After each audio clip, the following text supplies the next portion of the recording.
I'd like to turn things over to Marianne Smith-Edge to moderate our next panel titled Obstacle to Opportunity, Repositioning Animal Protein on the Plate. Marianne Smith-Edge is a registered dietitian and is founder and principal of the AgriNutrition Edge, which is a consultancy committed to assisting food, health, and agriculture organizations to better understand and navigate the changing food and consumer environments through strategic positioning and communications. Take it away, Marianne. Thank you, and good afternoon, everyone. Welcome to our session, Obstacles to Opportunities, Repositioning Animal Protein.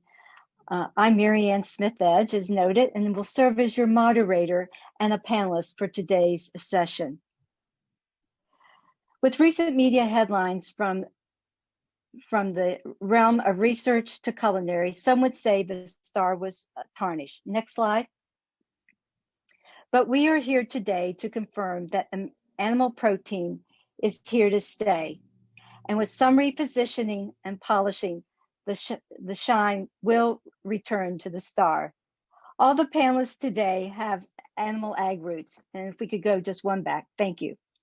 And our experience, and will bring a variety of insights to the topic. To begin, I will set the stage on factors influencing the tarnishing of the animal protein star and how sustainable diets are beyond personal health. Next, Rachel Kopay will shine a star on innovation strategies to meet consumer expectations, followed by Rebecca Doyle, who will challenge us from a producer's point of view to view roadblocks as opportunities to shine. And finally, Jennifer Garrett will discuss the importance of public commitments for sustainability, utilizing the UN Sustainable Development Goals as the North Star for more shine. So the question might be, why are we even having this conversation about balancing the health halo effect beyond nutrition?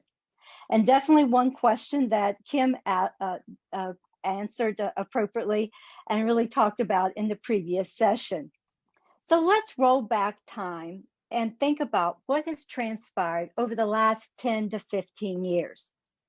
With the rising of obesity, concurrent with the rise of malnutrition globally, and with the concept that we have to feed more with less land, public health and policy experts across the globe has questioned if what we deem as sustainable diets will last for the future if we don't consider environmental considerations and impact. Publications like the LANCET have also been very specific about equating personal diets, especially those associated with animal protein and sometimes with beef, as a contributing factor to what we would call the underlying triple action duties of all three. Likewise, 94 companies now have food-based dietary guidelines, very similar to the dietary guidelines of Americans. And as noted on the information here, of those, over 50% of the countries have environmental sustainability considerations in these guidelines, and over 50% also have sustainability considerations relevant to animal-based foods. In other words, the new expectations of ag and food system is about nourish and sustain. Now, we might consider, why should we talk about guidelines? And Kim definitely did a great job of talking about dietary guidelines for Americans previously. But even though consumers may not consider them a top priority, what we have to realize is that they do influence policy. And especially if they influence policies concerning children, from feeding programs to school, we need to remember these are our next consumers. And so therefore, they do have definitely an importance. So Kim mentioned sustainable diets, and it was interesting is because this term actually was developed and created in 2010 at the FAO organization and meetings, as she mentioned. And this was really around the term discussing that healthful diet is more than just health of the people, it's also of the planet. However, we are seeing a changing of terminology, which is very appropriate as we move forward. In fact, due to the negotiation of the USDA staff, healthy diet, the term has now been changed to healthy diets from sustainable food systems. In fact, this is the term that will be used in the 2021 UN Food System Summit in the fall this year in New York. And this is very important because, one, it's very important to the animal protein community, but it also helps us to avoid implying that an individual food is sustainable or unsustainable. In fact, it's really about our food systems sustainable.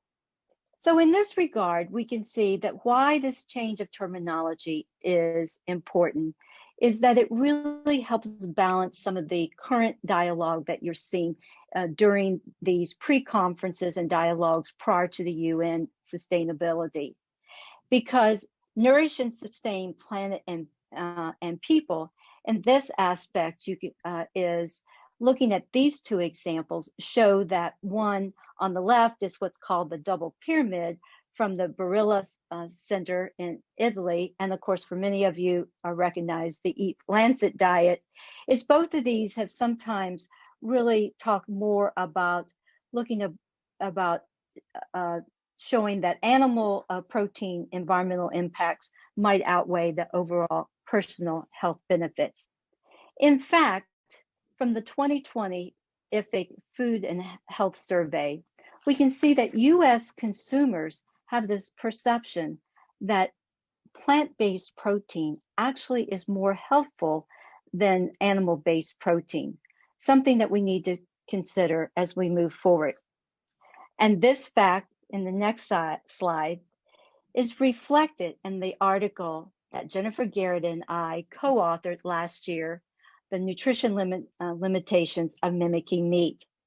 The article that appears in the cereal food world basically shows that on the two columns on the right are the beef. And you can see from the nutritional aspects and some of the discussions that was a previous presentation is that beef definitely is superior and equal to the plant-based alternatives. But the reality is that despite these nutritional similarities or difference, many times consumers actually view plant-based alternatives through a very different lens. In fact, the nutritional data may not support the health halo that these plant-based alternatives provide, considering the choice may align more with personal values. So in all reality, it's not about what I eat, but it's about what I eat and how it's grown. From one of the other IFIC surveys, we can see that 7 out of 10 consumers say that they're concerned about climate change, and about 2/3 say they're concerned about how food production impacts climate change.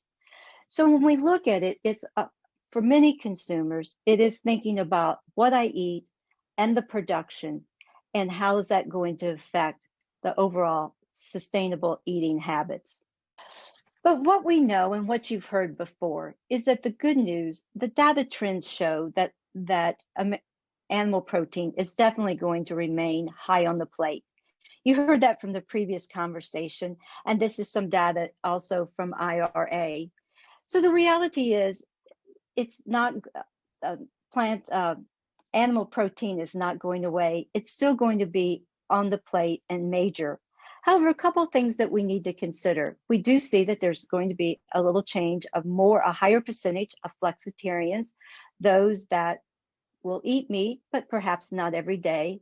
And the second thing here is what to focus on is that the plant-focused consumer are those consumers that are ages 35 to 44 with more disposable income, higher levels of education, and usually with children.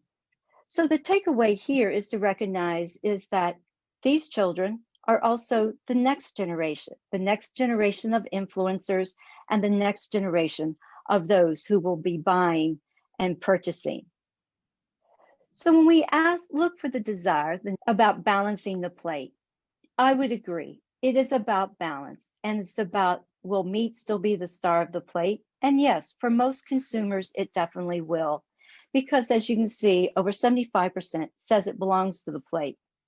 But what it's about is not an and or an or, but it's about looking at variety. In fact, just recently, an article came out in the Atlantic that confirms what we've been saying and the speakers prior to. Animal protein's not going away, but our consumers are looking for a variety and looking for balance. In fact, if I read it correctly, is that the Atlantic says that perhaps the fourth meat in the future is really plant-based meats, but that doesn't mean that the other animal proteins will leave or be as equally important. So with this conversation, it might be that we need to think about, is that the next time that the next trendy restaurant talks about eliminating animal protein, or the next culinary website talks about eliminating a certain type of meat, perhaps that's not something we should even focus on, because it's really about balance. So when we go to the next slide, we can see is that it is about balancing. It's about balancing the plate. For the desire for animal protein is important.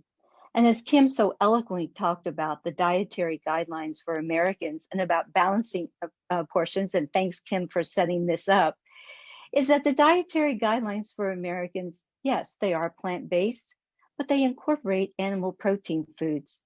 So for us, the real key is about promoting animal protein as the star of the plate with a strong cast of supporting actors, making sure that we focus on portions and that we do increase plants of fruits and vegetables with protein balance. At the same time, limiting consumption of nutrient-poor foods. Because at the end of the day, if we truly are going to talk about communicating and making sure that we're balancing the plate and ensuring sustainable health for the future, in other words, addressing those sustainable development goals, we need to make sure that we talk about balance and really make sure that every bite counts nutritionally. It's not an either or, it's definitely an and. And to continue the conversation, I'm now going to turn it over to Rachel, who will explore more about the innovation. Thank you very much, Marianne. Thank you for that introduction.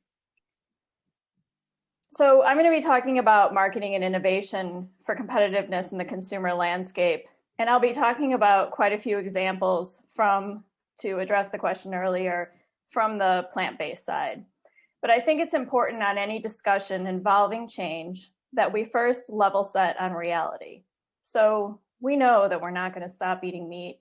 And as Chris showed, in fact, during the last year, we've got an even bigger bump. What I'm going to talk about are the challenges at the margins, because these are the voices that are leading the dialogue on reputation.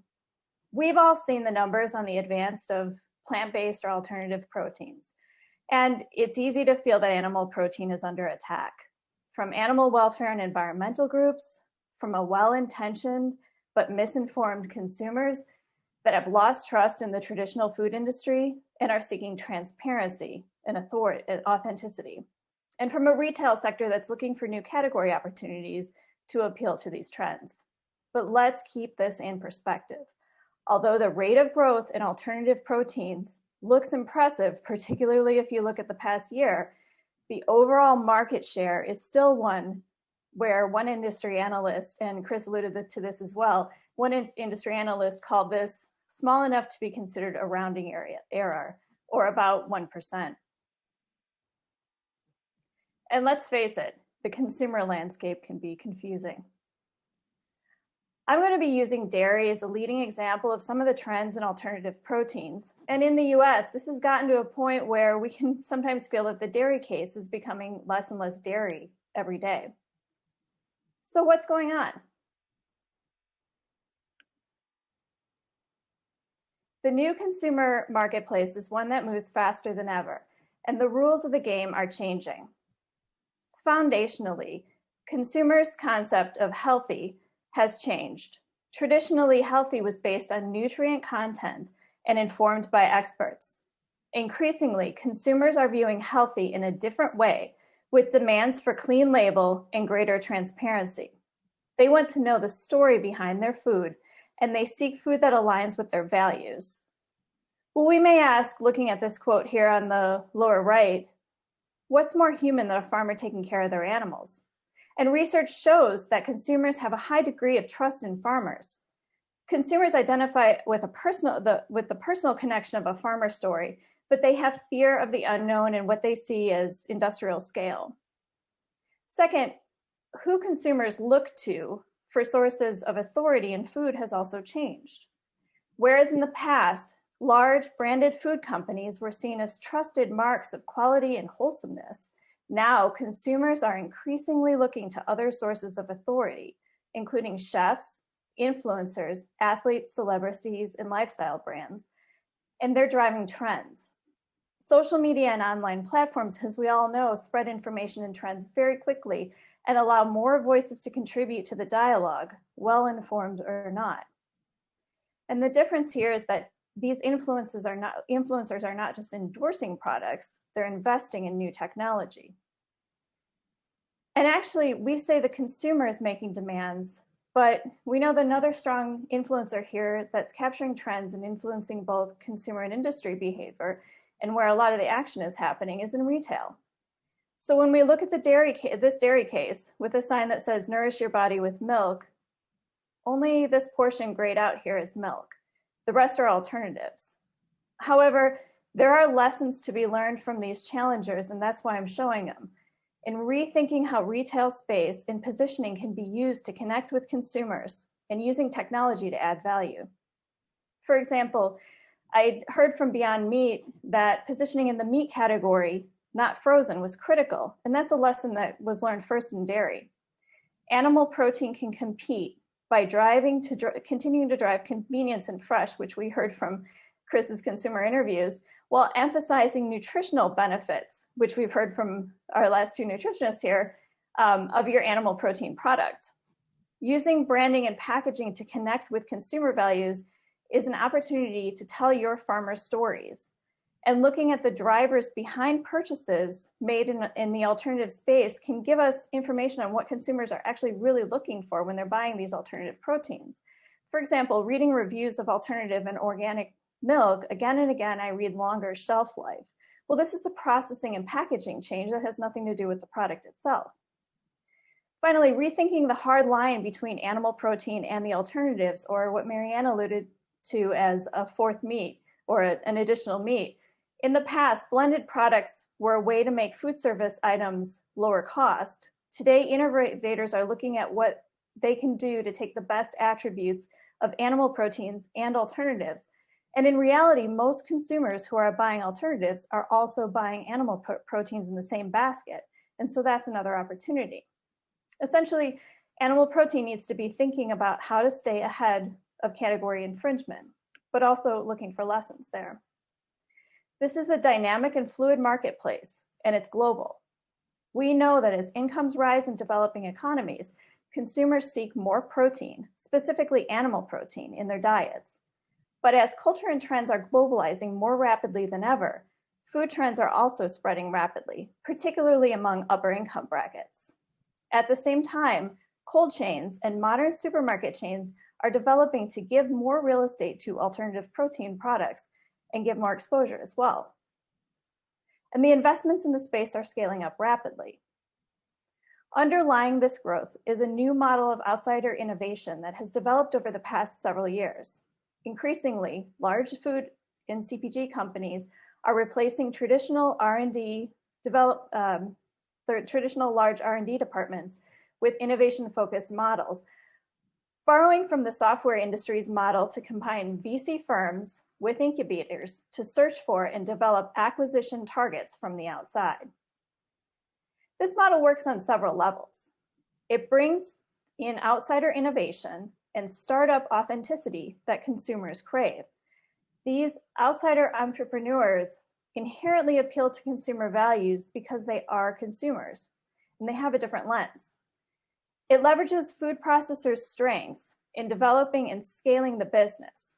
And it allows for the move fast and break things model of experimentation, where new products and brands can be introduced, trialed, winners can be picked faster, then the duds can be eliminated without damage to successful flagship brands. And retailers are now part of the process, critical to the fast trial iterations. This new structure makes innovation faster and cheaper, but it requires established companies to develop new skills in picking and developing winners. This is where you need cross-functional teams that are able to select for consumer and retail appeal while balancing your core business and the functional practicalities of scaling up. So how do we keep up, adapt, survive, and grow in this new environment? First, understand these new innovation models and what you can learn from them. Engage with the dialogue and look for opportunities to position the superior attributes of animal protein and the importance of animal agriculture in our food system. Envision yourself on the same team as your customers and your consumers, or as they see themselves, eaters, and understand their values and needs, and use that as a guide to connect through your products. And finally, have the discipline to balance these opposing forces and communicate that animal protein already and will continue to deliver on the most important attributes for consumers: great taste, reasonable price, wholesomeness, and convenience. And intrigue, well, that's where innovation comes in, whether it be in the product, the positioning, or the communication sides. And it's what keeps customers engaged and excited about the star of their plates. Thank you very much to thank you very much to the Animal Protein Alliance. And I'm gonna pass it over to Rebecca, who's going to give us a view from the producer side. Thanks, thanks, Rachel. And good afternoon to everybody here today. This is probably a good time to tell you that I only have 3 slides. So if you're needing a little rest from eye strain on your from viewing a screen, it's a good time to take that rest for now, because I have more words than I do slides. My colleagues have been using some great slides to illustrate key drivers that are impacting protein's place on the plate, and how best to incorporate those drivers into your business and organizational strategies. I'm going to share some observations from my perspective, the producer perspective, from the standpoint, and I'm also from Illinois. So as Kim told you earlier, I'm not a banana producer because we don't produce bananas in Illinois. I produce hogs. So, but I'm going to talk about how we can maintain animal protein's place on the plate globally, considering these current trends. And I'm just going to take a quick minute to make sure, am I on camera? Because my view is not showing me. Yes, ma'am. We're seeing and hearing you. Okay, thank you. I'll just pretend that I can see me then. So. Okay, so first, let's recognize that we are a strong, mature industry. We're the big dog that everybody else is trying to take down. I know we feel under attack, but we should be aware that studies show that we all remember negative feedback better than we remember positive feedback. But they also indicate that we respond better to positive feedback. So to put us all in the right frame of mind, here's your positive feedback for the day. In 2020, the US set all-time records for per capita meat and dairy product consumption. Each of our animal protein segments at different times. Could we go back to the former slide? Thank you. Each of our segments at different times over the past decade has suffered consumer confidence setbacks from either doctors concerned about health or animal rights activists concerned about care. But we're still here and still serving 90% of US consumers who incorporate animal protein into their diet every day. So here's the global positive proof that animal protein is strong. Over the last 20 years, despite setbacks, developed country meat consumption has grown. That's the red base on the left-hand graph. And that's in mature and aging markets where people tend to eat less protein as they age. And we've also seen stronger growth in developing countries, the orange part of the graph. Those positive figures indicate our position of strength. Other strong industries, businesses, and organizations operate with a simple but adaptable strategy. They start with attitude, not arrogance, but an assurance to give their customers and their associates confidence. They also have a plan so that they can be proactive rather than reactive. And they're aware of conditions surrounding them and how those changing conditions may require changes to their plan. So to keep our customers, we need to operate from our strength and apply our plan to Rachel's guide of what consumers want: taste, price, convenience, and healthfulness. Now, as producers, we often feel that we really don't have influence over taste, convenience, and healthfulness. And in fact, I was planning to focus my presentation only on what we can do to influence price by keeping our costs competitive. But our market strength gives us both the ability and the responsibility to reinforce all product attributes when possible. So let's focus on three strong industry tools that we can use. Innovation.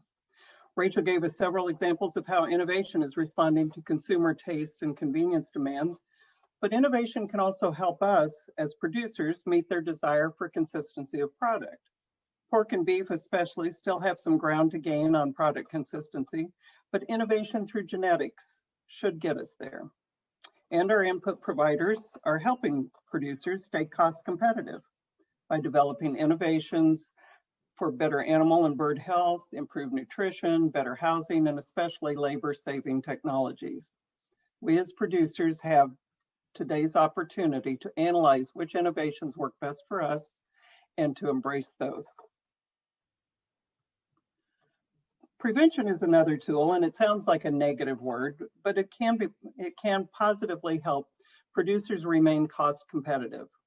By preventing the spread of disease, not only from other countries, but from one geographic production area to another, we can protect our herd and flock health as well as that of our neighboring operations. And preventing environmental degradation will keep unnecessary and burdensome regulations at bay. We as producers and the businesses that serve us have a responsibility to mediate within our own industry with our peers who may be inadvertently or sometimes knowingly spreading disease, degrading soil and water resources, or even harming animals or workers. Because if we and our peers do not take responsibility, we will all be included when the resulting wave of regulation limits our economic sustainability.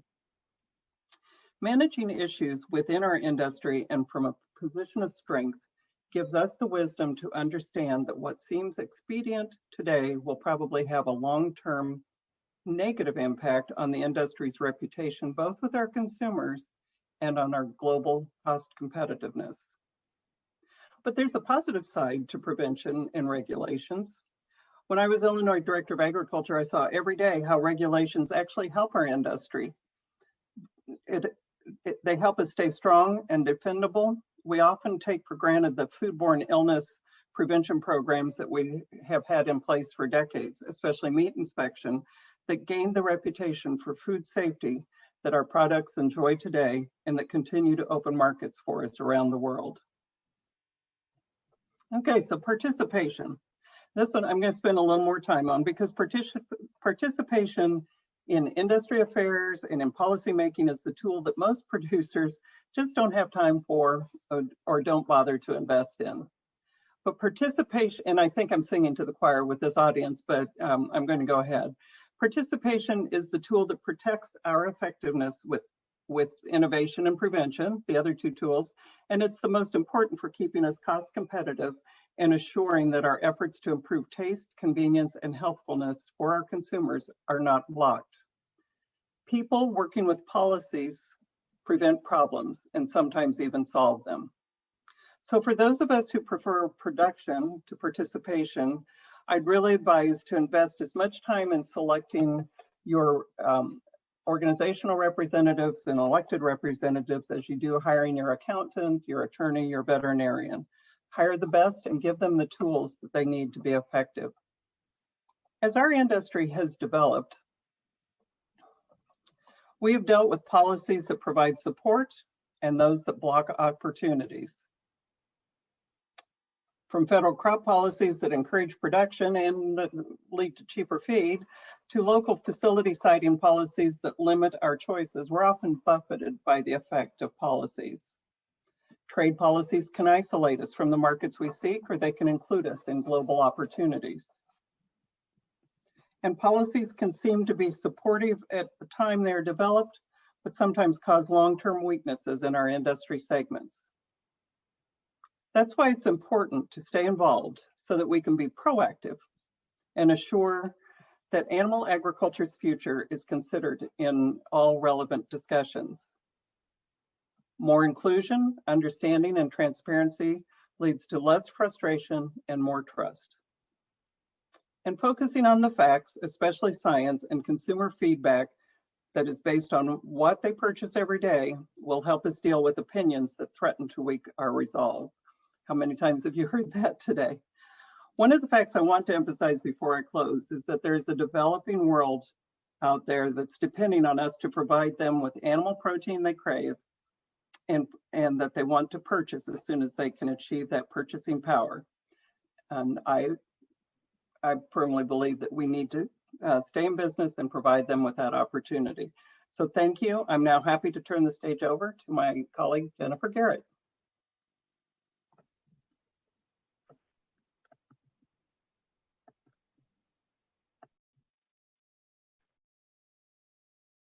Thank you very much, Becky. As you've heard from the other speakers, there are a number of drivers that we believe have affected the shininess of the star on the plate. And we believe sustainability is also one of those. Also, regardless of where you sit, your position sits in the food and ag value chain, we think that you have a role in sustainability. Because remember, sustainability encompasses environment, economic, and social. In my presentation, I'll be focusing on viewing sustainability as a continuous improvement process that can be used to help businesses manage risk, whether that business is a beef farm or it's a global CPG. Sustainability can be viewed and managed as managing risk. So again, defining sustainability, I'm looking at economic, environmental, and social aspects, and also looking at it across the entire value chain. This is my visual of the value chain going all the way from ag input providers to the farmer, all the way through to branded food companies in retail. That's the typical chain where we see exchange of goods. But also our food and ag value chain is heavily influenced by NGOs, consumer advocacy groups, industry associations, government, academia, and others. So when we're thinking about something as hot as sustainability, or something as important to our business as managing risk, which we can do through sustainability, we need to consider all of these players whenever we're thinking about the bigger picture, because sustainability is a long-term investment. Sometimes I've found in the agricultural world, we often overlook the importance of one set of stakeholders that is starting to have a greater and greater influence on sustainable food and agriculture, and that is investors. Investors look for metrics, and investors are looking for companies to demonstrate they can minimize risk and increase opportunity. Morningstar just recently released a report that said that $1 in every $3 in overall assets under management in the US is subject to a sustainability investment strategy. And you can look at external markets or global markets as well, and you'll see that rising interest by investors in sustainability, in particular around climate change.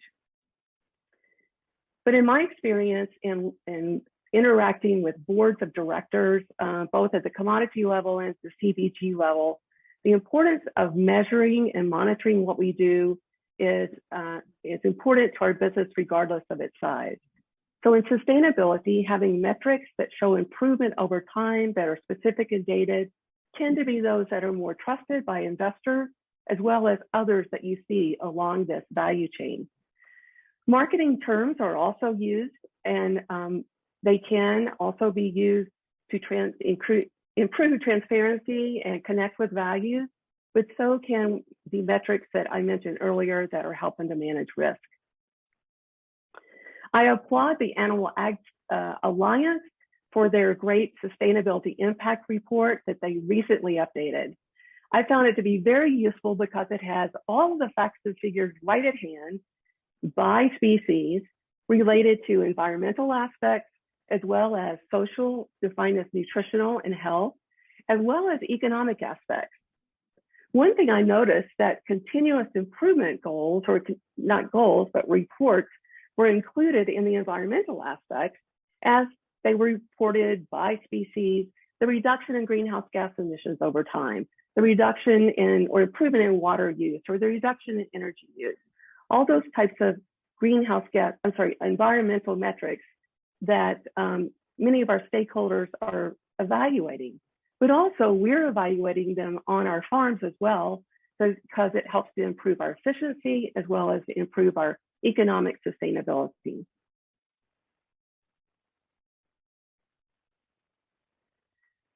So the Animal Ag Alliance does a really nice job of pulling together successes for our animal ag industry of all different sectors, looking at the past. What improvements have we made over time? What are the outcomes of the actions that we've taken since 1980 or 2000 and its impact on today?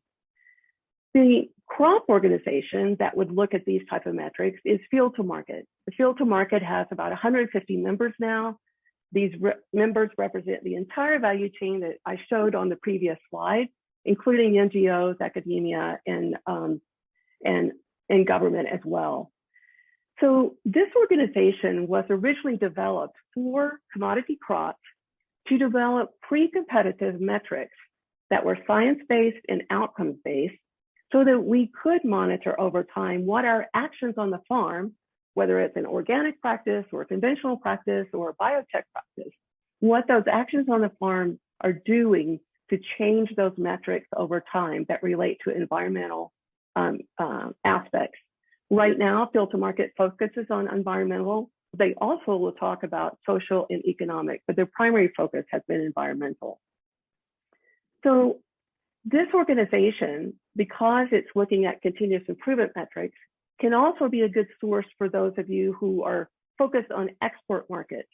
We're finding that being able to roll up this national US number through an organization like Field to Market, through that alliance as one unified group, can help you in reporting your metrics to international markets. Which brings me to my next point, and that is around how do these successes that we have in US agriculture connect to the UN Sustainable Development Goals? Well, many of us wouldn't know unless we dug deep to find out. And in fact, our organization at JG Consulting, we have done mapping for other organizations directly to the SDGs. If you're not familiar, the 17 SDGs are aspirational goals. They were developed to inform progress between 2015 and 2030. And those 17 goals are actually interconnected, and they combine the impact of social aspects, environmental aspects, as well as economic aspects, including partnerships. So it's a global framework for alignment and communications that can be leveraged to demonstrate and highlight and showcase the good progress that we have made and that we are committed to continuing to make in US agriculture going forward. You may find it interesting that 72% of the companies that are interviewed, and these are not necessarily ag companies, that are interviewed by BSR in their most recent survey, indicated that UN SDGs are their strategic North Star in setting their goals and commitments for sustainability. UN SDGs tend to be much more important outside of the US than they do in the US. With the importance of export markets to our agricultural industry, including the animal ag industry, we believe it's something that you may want to consider digging into. One organization that was included and referenced on that field to market slide that indicated there was 3 commodity organizations that had specific measured results over time that they rolled into national goals for their industry. So US soy has national goals. Because of the importance of exports to the US soy industry, they also wanted to conduct this mapping process to look at how are the US sustainability priorities connecting and supporting and will support in the future the UN Sustainable Development Goals. We dug deeper into the target area, the targets, not just the big goals. SDG 2.4, as you can see, is a target area, a focus area that the US soy industry wanted to identify. Even though agriculture goes through all 17 SDGs, they wanted to focus on a single aspect where they could move the needle. The other SDGs around the circle were SDGs that were also of importance to stakeholders downstream. So again, a communication opportunity to show the shared commitment. So from a business perspective, we believe that sustainability can bring some shine back to this animal ag star on the plate. And those of us that have worked in the animal ag industry, we believe it's still the star on the plate. And we've also demonstrated in this panel other reasons why we believe it will remain the star on the plate. But as Rachel mentioned, reputation is really important. Reputation for future generations, as Marianne pointed out, is really important. And we believe that sustainability commitments in social, economic, and environmental areas that will actually help you as a business address your risk and opportunities along the value chain also helps to improve reputation externally. And specific and dated sustainability commitments are more likely to be valued by outside investors and some of your global buyers. The UN SDGs are a framework that already exists that have been put together through a global stakeholder engagement process several years ago, and it's become a common language for global sustainability priorities. So if you haven't already, consider mapping your sustainability priorities to the SDGs, identify where you believe you can move the needle. We think this is especially important now as we are in the middle of the dialogues associated with the Food Systems Summit that is supported by the UN, that is actually based on the Sustainable Development Goals. If we had more metrics-based continuous improvement goals and previous goals and future goals, would we have more data and more specifics that we could share in these dialogues? I don't know. I do know that some of the organizations that do have those metrics are including them in the dialogue. And if you haven't been involved in one yet, please do so. With that, I'm going to wrap. I do appreciate your time and look forward to the panel. And I'm going to turn it back to Marianne to wrap us up and open up the Q&A. Thank you. Thank you, Jennifer. And thank you, Rachel and Rebecca as well. So as we move the path forward, the next slide basically portrays what you've heard throughout our conversation, as well as the previous panels. We need to make sure that we move conflict to collaboration and finding that balance. And using the terminology from an improv standpoint is if we say yes, but, that basically means no. But if we move from yes and, meaning yes, and animal and plant protein can work together. And yes, it's about plant or personal and planted health. The key is moving that conflict to collaboration can always produce wonders when we talk about the yes and. So what are our key takeaways on the next slide? It's definitely how do we maintain STAR status? And Jennifer talked about the importance of connecting, mapping your organizational sustainability priorities to the UN SDGs as a connection to international markets, because it's actually the common language. Innovate, from Rachel. Understand the new models and how they're globalizing and looking for opportunities to position for priority and growth. And as Rebecca talked about, initiate, work smart to maintain global consumer belief that animal protein is the star of the plate. And finally, collaborate, as I just mentioned. Planet and personal health is not one or the other when it comes to animal or plant.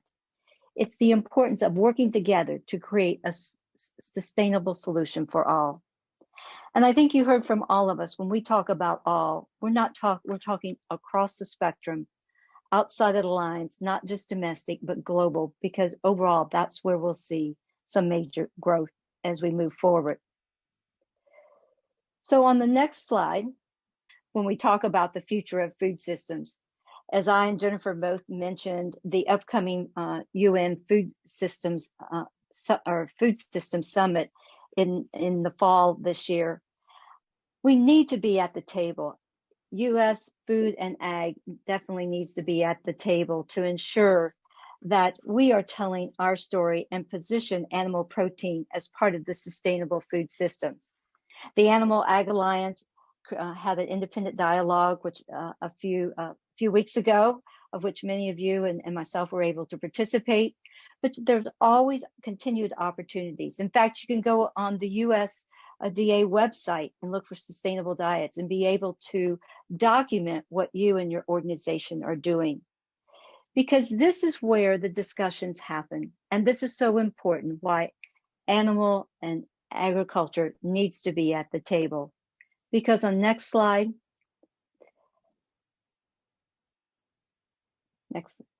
as I always say, if those who know don't, those who don't know will. So let us take the opportunity for those who know how to position animal agriculture in the sustainable health of the planet and the diet. Let's take that opportunity to make sure that we balance the dialogue and be at the table for the future of animal protein and the future of the sustainability of the health of the planet and people. Thank you all very much. Thank you for your time. Thank you, Animal Ag Alliance, for allowing us the opportunity to present today. And I now will open up if there are any potential questions.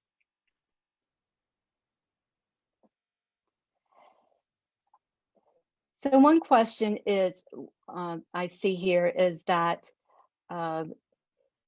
you mentioned that food companies and agriculture using these as guiding forces for sustainability.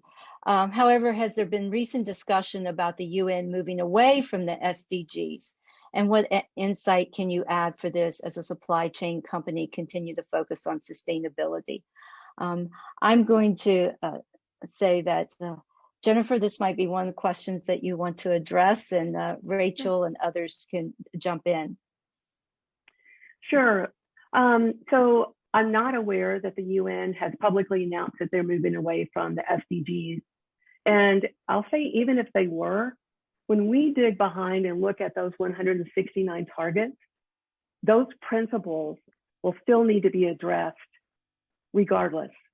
So they are strong sustainability principles. If you take a look at that target 2.4 as an example, that describes what we do in the US to improve the resiliency of our operations for the long term, because sustainability is a long-term investment.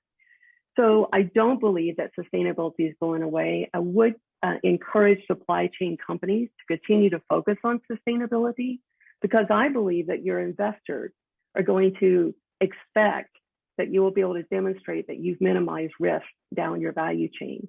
Whether you use the SDGs as your framework or not, there's other frameworks out there, whether you use SDGs or not, isn't as relevant as ensuring that we are demonstrating to the value chain across US and globally that we are seeking to minimize risk and that we are reliable suppliers.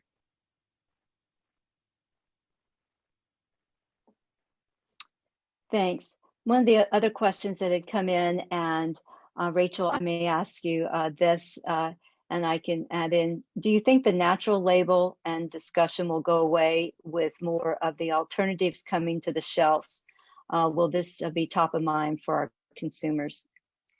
Yeah, I think the natural label's been around for a long time, and I think that consumers, as they get more particular and more sophisticated in their diets and what they're looking for, that this will, I don't think it's going to go away completely, but decline in importance because there's more demand for more specific, labels or attributes that align with the consumer's specific dietary choices or value-driven purchases, where natural is more general than what they're looking for. So I think it'll decline in importance. I would just add what's interesting. I would agree with you. It's interesting in some of the IFIC surveys, natural still pops as a term that individuals are looking at, but I agree as it will become a little more mixed as we move forward.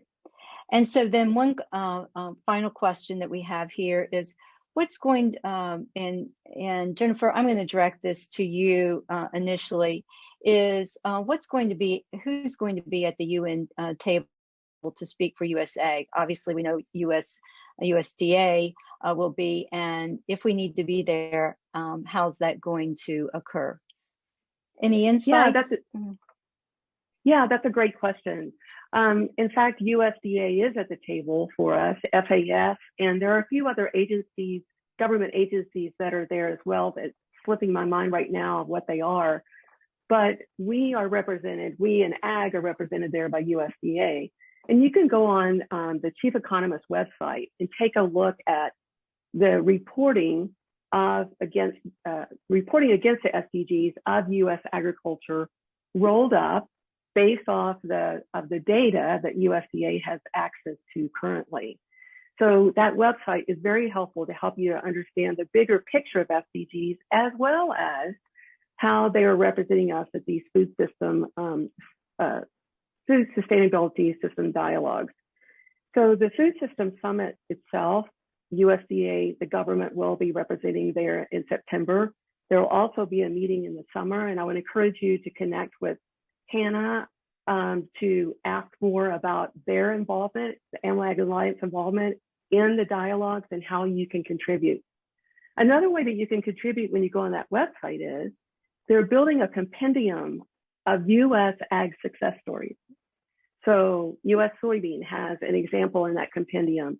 Ag retailers has an example in that compendium. But USDA is putting together a compendium that right now doesn't have very many examples in it, but I know people on this call, representatives from this meeting, could add to that and strengthen that even more, so that we have that strong, total, full ag message with some detail against what we're doing. Also, the other Thank you, Jennifer. I'm sorry, the other U.S. agencies that are involved are the State Department and US EPA. And I believe there's a fourth one that's not occurring to me right now. But interestingly, there's also a strong youth component. So the National 4-H Foundation is very involved in the food summit. Thank you, Rebecca. And I would just also iterate, Jennifer, I looked at that compendium, I looked at the document yesterday, and everyone on this involved in this conference definitely needs to be able to get on the website and add what's being done, because it needs to be built out, that's for sure. And it looks like there's still opportunities also for some independent dialogues along the way. One final question, and we'll wrap up, is Rachel, this is all yours. A question was about, is there a need to refrigerate UHT beverages? Again, is that it would seem like maintaining a cold chain for products that do not need a sustainability issue. So can you address that? Absolutely. And Allison, you're correct. So UHT or shelf-stable UHT beverages are made to be shelf stable and don't need refrigeration.